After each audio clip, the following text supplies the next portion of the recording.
राष्ट्रपतींचा क्षमादानाचा अधिकार त्या विषयावर बोलूया. कलम 72 मध्ये पार्डन म्हणजे पूर्ण माफी करणे. ठीक आहे, एखादा आरोपी आहे आणि त्या आरोपीचे सर्व आरोप मागे घेतले जातात या पार्डनमध्ये. रिप्राइव्ह म्हणजे शिक्षा तहकूब करणे, म्हणजे शिक्षेला स्थगिती देणे, काही काळासाठी स्थगिती देणे. कम्युटेशन म्हणजे शिक्षेची तीव्रता कमी केली जाते. उदाहरण, फाशीच्या शिक्षेची जन्मठेपेत रूपांतर करणे. एक रेमिशन म्हणून आहे, म्हणजे एक शिक्षेमध्ये सूट देणे, शिक्षेचा कालावधी कमी करणे.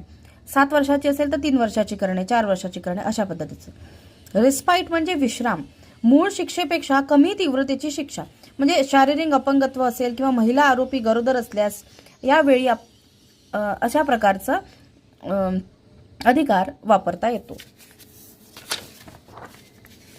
क्षमादानासंदर्भात सर्वोच्च न्यायालयाने काही नियम आखून दिले आहेत.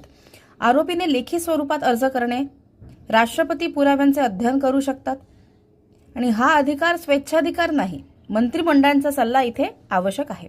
राष्ट्रपतींना त्यांच्या निर्णयाचे स्पष्टीकरण देण्याची आवश्यकता नाही, पण जो अयोग्य असेल, भेदभाव झाला असेल किंवा असं भेदभावपूर्ण असेल असं दिसत असेल तरच न्यायिक पुनर्विलोकन करण्यात येईल.